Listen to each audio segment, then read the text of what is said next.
Hello students, कैसे हैं आप सब। आई होप आप सभी अच्छे हैं। तो चलिए आज हम स्टार्ट करते हैं क्लास 5 चैप्टर नंबर 2। देखिए चैप्टर नंबर 2 क्या है, addition, subtraction and their applications. तो देखिए इसमें सबसे पहले है एडिशन।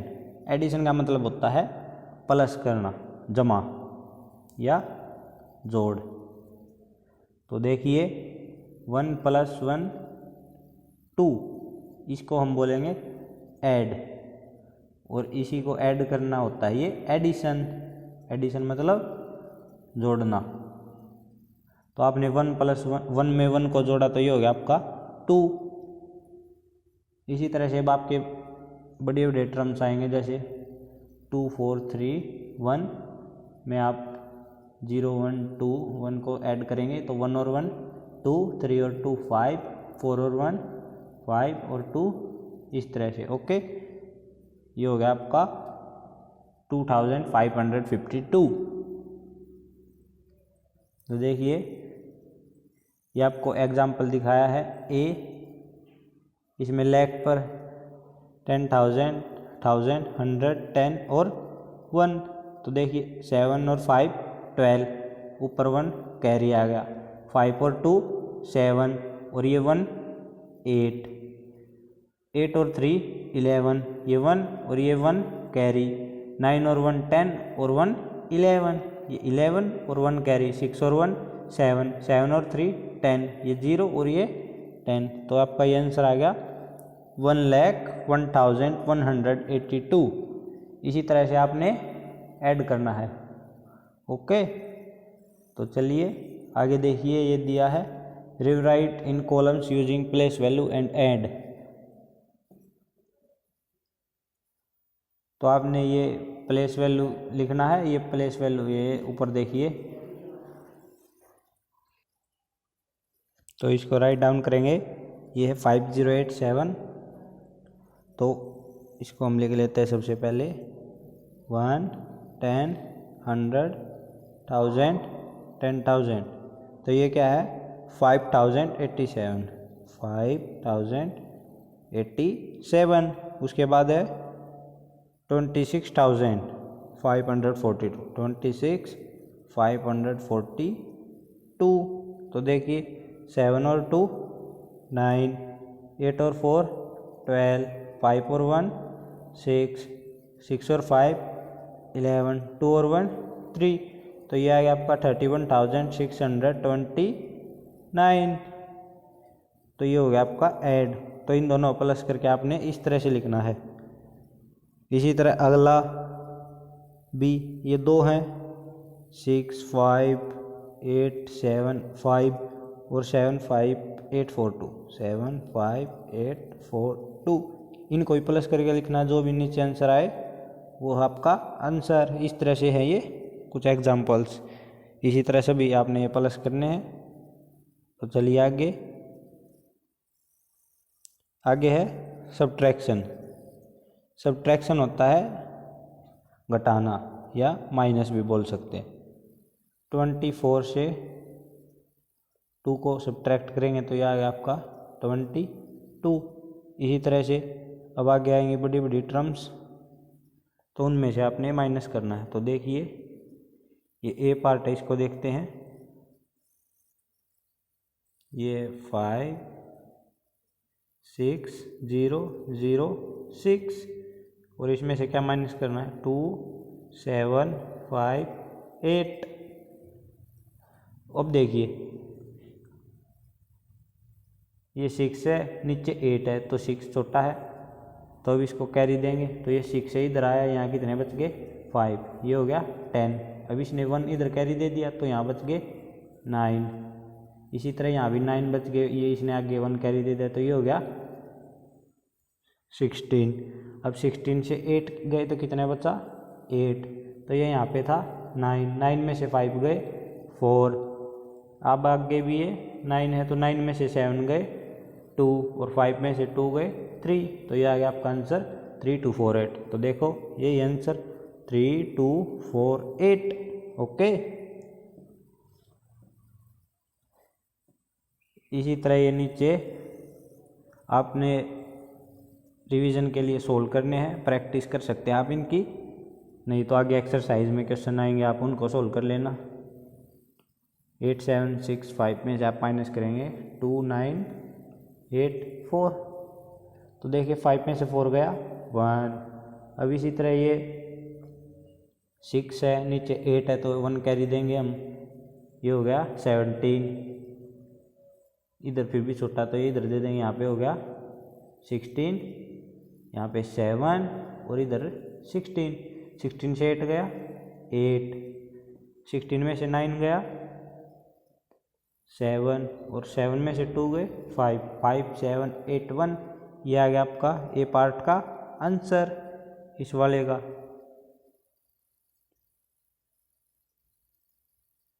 ओके, इसी तरह से ये आप रिवाइज कर सकते हैं इन क्वेश्चंस को। तो चलिए हम आगे चलते हैं।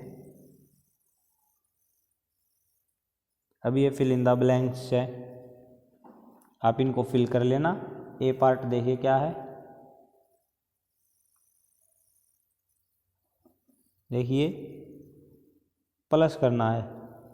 6 में कितना प्लस करें कि 3 आ जाए, तो देखिए 6 के बाद 3 तो आ नहीं सकता, तो नीचे क्या आएगा 13। तो 6 के बाद हम 7 प्लस करेंगे तो आपका ये आ जाएगा 13। तो यहाँ पे हमने किया 7, ये आ गया 13 और 1 कैरी, 5 और 1 ये हो गया 6। अब 6 में कितना करें कि 11 आ जाए, तो हम 5 करेंगे तभी तो 11 आएगा। तो यहाँ पे हमने लिख दिया 5, ये हो गया आपका 11। अब आगे 4 है, नीचे 0 है तो 10 आएगा। 4 में कितना ऐड करें 6, तभी तो 10 आएगा। और ये ऊपर ओ नहीं, ये 1 कैरी भी तो गया था, ये 1 कैरी, 4 और 1 5, 5 में कितना ऐड करें 5, तभी तो 10 आएगा। 1 कैरी, 8 और 1 9, 9 में कितना ऐड करेगी 12 आ जाए, 9 में करेंगे 3, तो यहाँ पे लिख दिया 3 और 1 कैरी, 2 ये रहा 12 था ना, तो ऊपर 1 कैरी चलाएगा, 2 और 1 3, 3 में कितना करेगी 8 आ जाए 5। देखिए 3 तो है, अब 8 लाना तो कितना करेंगे 1 2 3 4 5, तो देखो हमने 5 लिख दिया। तो ये इसी तरह बॉक्सेस फिल करने हैं। बी पार्ट में सब्ट्रैक्ट करना है तो आप इसको सब्ट्रैक्ट कर लीजिए। ओके, अब हम एक्सरसाइज 2A करते हैं आपकी। तो 2A में देखिए क्या है, सोल्व यूजिंग कंपनसेशन। अब ये दिए गए हैं, ये सोल्व करने हैं। तो 28 + 86, तो आपने ये प्लस करना है। 8 और 6 14, 2 और 1 3, 8 और 3 11, तो ये हो गया आपका 114। आपने कॉपी में करनी है एक्सरसाइज और इस तरह से ये प्लस करके दिखाना है। 28 86 नीचे हो जाएगा ये 114, या आप इसको रफ कॉपी में कर लेना, डायरेक्ट आंसर लिख देना इसका इधर 114, ऐसे लाइन लगानी है कॉपी में, ये लिखा उसके आगे लाइन। बी पार्ट देखे 39 + 63,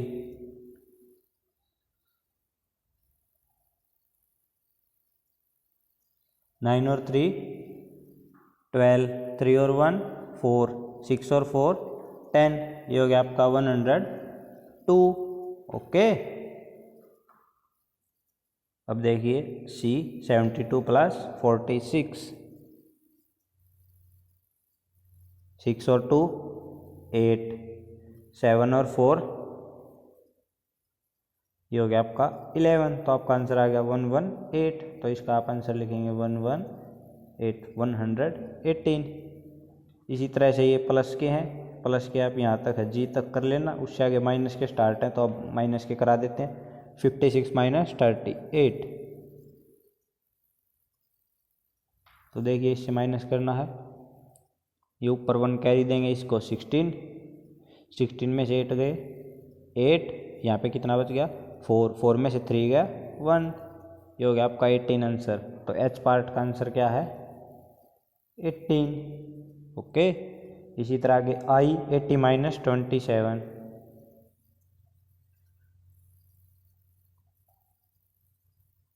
अभी ये 1 कैरी देंगे हम, इधर 10 हो गया, 10 में से 7 गए 3, तो यहाँ पे कैरी देने के बाद 8 में से 1 चला गया तो कितना बचा 7, 7 में से 2 गए 5, तो आई पार्ट का आंसर हो गया 53।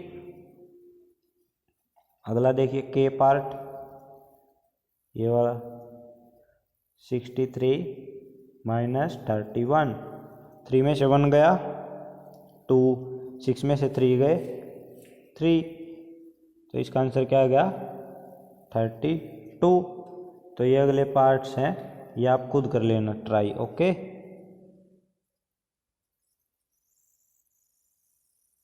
अब उससे आगे देखिए प्रॉफिट एंड लॉस। अब आपका प्रॉफिट एंड लॉस है, उसके बारे में समझिए। प्रॉफिट क्या होता है? प्रॉफिट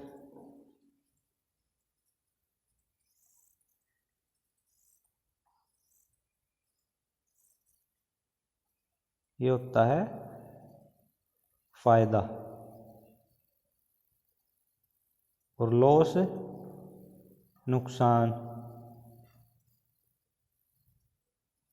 देखिए जैसे प्रॉफिट, देखिए ये एक बैग है, ये आपने 10 रुपीज़ का ख़रीदा और 20 में आपने बेच दिया, तो आपको क्या हुआ, फ़ायदा हुआ या नुकसान हुआ? आपको 10 रुपीज़ का फ़ायदा हुआ, तो उसको बोलेंगे आपको प्रॉफिट हो गया। अगर आप ऐसा करते, इसी बैग को 10 रुपीज़ में आपने परचेज़ किया, ख़रीदा और 5 रुपीज़ में बेच दिया, तो आपको नुकसान हुआ ना 5 रुपीज़ का, तो उसको बोलेंगे लॉस। तो देखिए अब इसने प्रॉफिट समझाया है example, it cost 363 rupees, 363, she will sell it for 450, तो उन्होंने इतने का ख़रीदा, तो ख़रीदने को बोलते हैं सीपी कॉस्ट प्राइस, और बेचने को बोलते हैं एसपी सेलिंग प्राइस। कितने का बेचा? 450। तो देखो इन्होंने यहाँ पे करके दिखाया है, selling price minus cost price. तो जोन सी टर्म बड़ी है उसमें से छोटी को घटा देंगे, 450 बड़ी है, 363 छोटी है, तो 450 माइनस 363, देखो ये लिखा हुआ 450 माइनस 363, माइनस करने के बाद कितना है 87, तो उसने 363 की खरीदी, 450 में बेच दी, तो 87 रुपीज़ का प्रॉफिट हुआ उसको। ओके, तो ये लिखा हुआ I will earn 87 on each bag, तो एक बैग से 87 रुपये बचा रहा है, 360 का खरीदा सीपी और बेचता कितने का एसपी 450, तो 450 में से एसपी को सीपी से माइनस कर देंगे। ओके, इसी तरह लॉस है, 363 का उन्हें परचेज किया और बेचा कितने में 300 में, अब इसमें से माइनस करेंगे तो कितना बचा 63, तो ये रहा 63।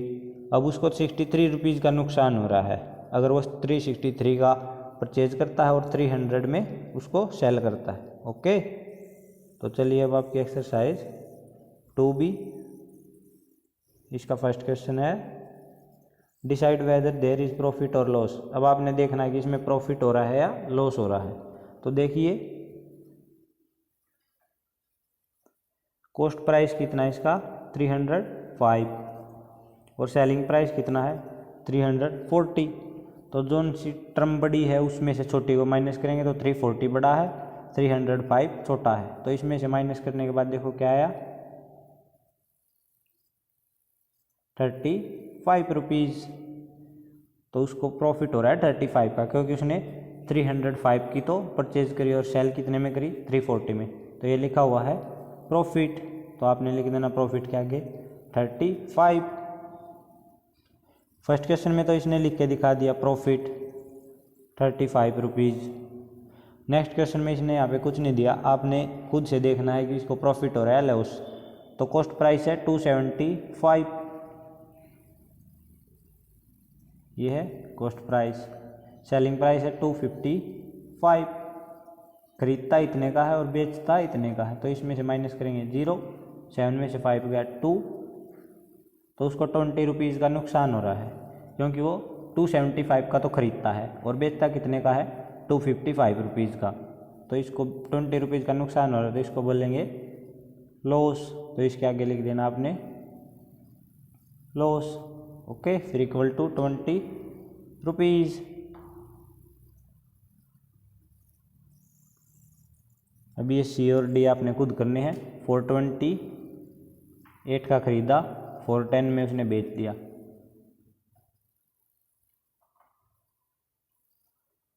₹18 का इसको लॉस हो रहा है।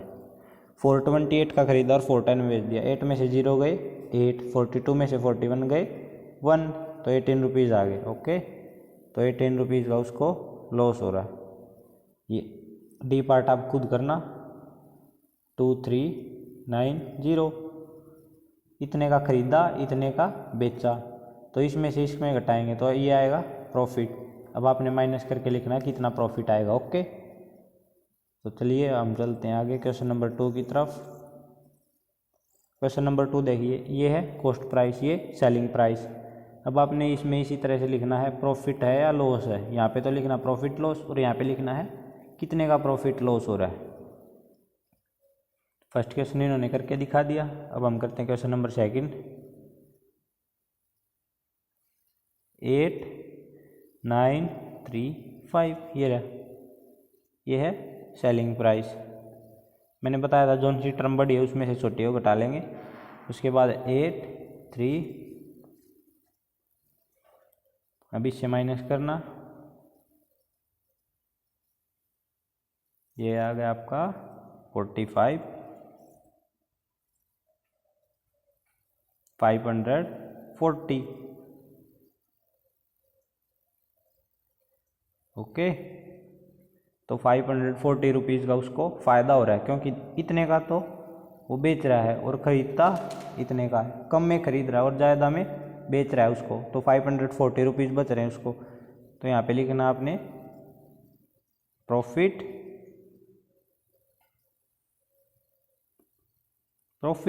कितने का,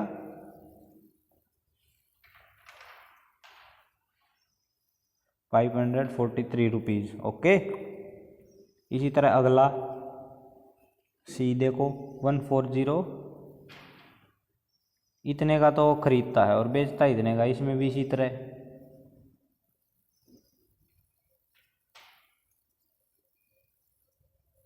इसमें हो रहा है उसको 0, 10 में से 6 गए 4 और यहाँ पे 1 कैरी देने के बाद क्या बचा 5, तो 540। इसमें क्या हो रहा है उसको प्रॉफिट कितने रुपीज़ का, 540 रुपीज़ का। ओके, ये डी और ई पार्ट आप खुद से करना। अब देखिए क्वेश्चन नंबर 3। क्वेश्चन नंबर 3 क्या है, final cost of first find the final cost of each item then calculate profit और लॉस। ये है कॉस्ट प्राइस। तो फर्स्ट देखिए इन्होंने करके दिखाया है 645, तो किसी चीज़ का है कॉस्ट प्राइस CP, और 80 रुपीज़ ओवरहेड, तो उस पर 80 रुपीज़ ओवरहेड और ऊपर लग रहे हैं मतलब टैक्स। तो ये हो गया आपके 725, तो उसका फाइनल प्राइस क्या होगा 725। अब उसको बेच कितने में रहा वो 800 रुपये में, तो 800 में से 725 रुपये घटाएंगे तो कितना बचा 75 रुपये, 75। तो अब देखिए 800 का बेचा, खरीदा इतने का, तो उसको 75 रुपीज़ का फ़ायदा हो रहा है ना, तो ये इक्वल टू में आपने लिख देना इस तरह से 75 रुपये प्रॉफिट। ओके, अब भी पार्ट आप करना 909 CP है, 162 रुपीज़ का उस पर ओवरहेड लग रहा है टैक्स, तो कितने हो गए 1071, और बेच कितने का रहा है 1235 का। इसमें से इसको माइनस करेंगे,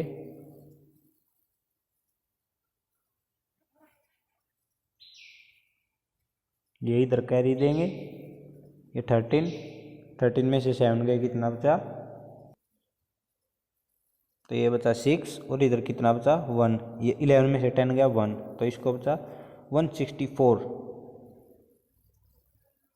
तो ये क्या हो रहा है, इसको 164 का फ़ायदा ही तो हो रहा है। 1235 का बेच रहा है, खरीदता कितने का है 1071 का।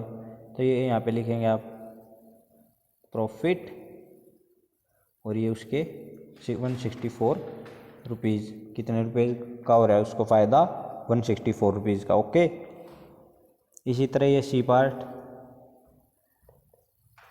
2100 रुपये का खरीदा, 395 का उस पर लगा टैक्स, कितना हो गया टोटल 2495। इसमें ये प्लस करने हैं तभी आएगा, ये लिखा हुआ सीपी प्लस ओवरहेड, सीपी ये है प्लस में ओवरहेड ये है।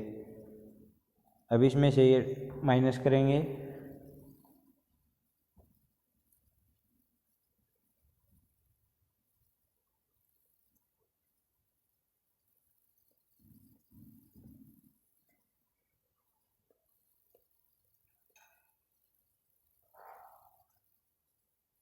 $195 इतने का खरीदा 2495 का, और बेचा कितने का 2300, तो उसको लॉस हुआ, घाटा हुआ, क्योंकि ज़्यादा का खरीदा और कम में बेच दिया।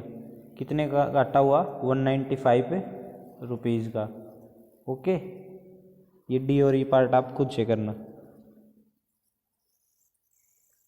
अब क्वेश्चन नंबर 4 देखिए क्या है, सोल्व करना है। ए कलेक्टर बायज अ पेंटिंग 3500, एक पेंटिंग है उस इतने की खरीदी, तो ये क्या हो गया उसका कॉस्ट प्राइस, और सेल कितने की करी 2750,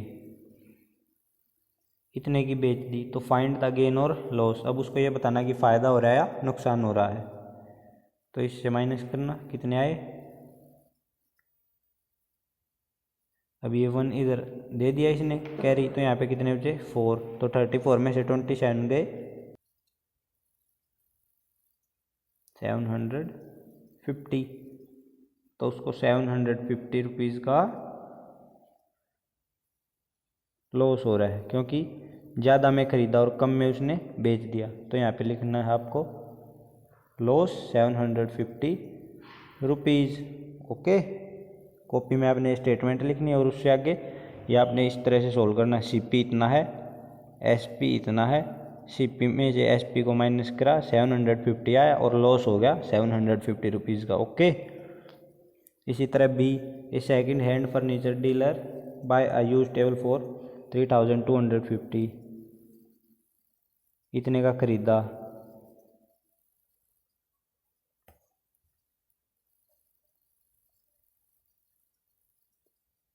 ही स्पेंड्स 500 रुपये, ही स्पेंड्स 500 ऑन पॉलिशिंग, उसने इसमें 500 रुपये और लगा दिए उसको ठीक करवाने में। टेबल, एक पुरानी टेबल खरीदी इतने रुपये इसकी, 500 रुपये लगाए उसको रिपेयर कराने में, तो टोटल कितना हुआ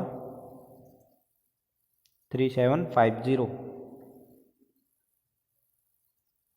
तो ये इसका फाइनल प्राइस आ गया जितने की उसने खरीदी। अब उससे आगे देखिए, ही सेल्स 8 एट 4000, तो उसने कितने की बेची 4000 की। अब 4000 में से इसको माइनस करना, कितना आया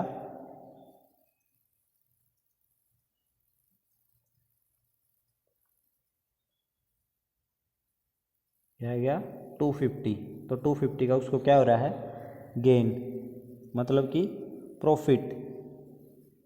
ओके, अब सी देखिए, एक कैलकुलेटर डेट कॉस्ट 517, कैलकुलेटर इतने रुपीज़ का, सोल्ड एट 575, तो 575 का कैलकुलेटर बेच दिया है, कितने का वो 517 का, इतने में बेच दिया, और उसका था कितने का वो 517 का। तो ये सीपी, ये एसपी। अब उसमें से माइनस करने के बाद आपने निकालना प्रॉफिट होगा या उसको लॉस होगा, ये लिखा हुआ गेन और लॉस। तो इसमें देखिए, what is the profit that is made, तो उसमें प्रॉफिट है, इन्होंने बता ही दिया आपको। इसमें क्या होगा प्रॉफिट होगा। तो प्रॉफिट कितना होगा आपने ये निकालना है। इसमें से माइनस करो कितना आया, इसने 1 कैरी दिया 15, तो ये हो गया 15 में से 7 गए 8, तो यहाँ पे कितना बचा 6 में से 1 गया 5, 58 रुपीज़ का। तो यहाँ पे लिखना आपने ₹58, तो उसको प्रॉफिट हो रहा है 58 रुपीज़ का। ओके, तो ये डी पार्ट और ई पार्ट आप खुद से करना। इसमें नीचे दिया गया लॉस होगा, तो डी पार्ट में आपने लॉस निकालना है। 11 में से ये माइनस करना है, जितना है वो होगा आपका लॉस। इस टर्म में से ये वाली टर्म माइनस कर देनी है। नेक्स्ट क्वेश्चन ई पार्ट में होगा, नहीं कुछ इन्होंने बताया नहीं क्या होगा, इन्होंने पूछा प्रॉफिट होगा या लॉस होगा। इसमें इतने का खरीदा और इतने उसमें लगाए, इन दोनों को प्लस करना है और 8000 का उसने बेच दिया। तो 8000 में से इन दोनों को प्लस करने के बाद जितना व्यय है वो होगा आपका प्रॉफिट लॉस। आप देख लेना, अगर ये कॉस्ट प्राइस और सेलिंग प्राइस ज़्यादा है तो उसको होगा प्रॉफिट, सेलिंग प्राइस कम है और कॉस्ट प्राइस ज़्यादा है तो उसको होगा लॉस। ओके, आपकी एक्सरसाइज ये यहाँ पे हो गई है कंप्लीट 2B। तो नेक्स्ट वीडियो में हम 2C स्टार्ट करेंगे। Okay, bye bye.